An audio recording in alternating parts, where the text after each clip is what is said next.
149 000 Sud-Africains ont réussi à trouver un nouvel emploi au cours des 3 derniers mois de 2018. C'est un nombre important mais pas suffisant pour remédier à la crise du chômage dans le pays. Les secteurs financiers et manufacturiers sont responsables de la création du plus grand nombre d'emplois. Les ménages privés ont également affiché un rebond de l'emploi.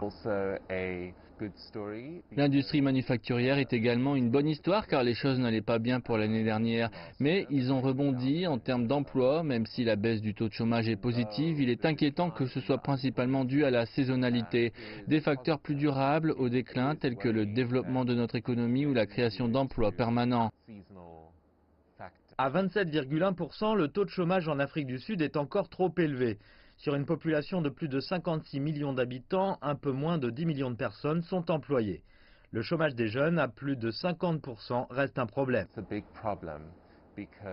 C'est un gros problème parce que notre système éducatif actuel ne produit pas le type de main-d'œuvre susceptible d'être absorbé par une économie plus sophistiquée, basée sur l'enseignement supérieur. Notre système éducatif est, en particulier en ce qui concerne les écoles publiques, majoritairement composé d'écoles qui ne disposent ni des fonds, ni des ressources, ni du personnel qualifié pour dispenser un enseignement de qualité. La main-d'œuvre que nous créons est donc une main-d'œuvre semi-qualifiée ou peu qualifiée qui ne sera absorbée que par les industries primaires et secondaires et ces industries sont en déclin.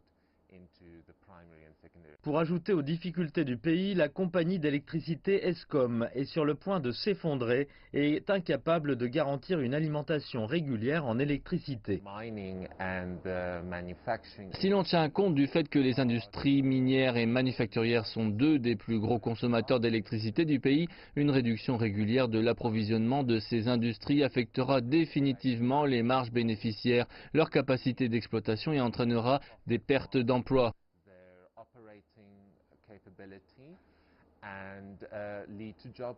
L'Afrique du Sud est bloquée dans un cycle de croissance faible depuis la crise financière de 2008, rendant difficile la création d'emplois par l'économie.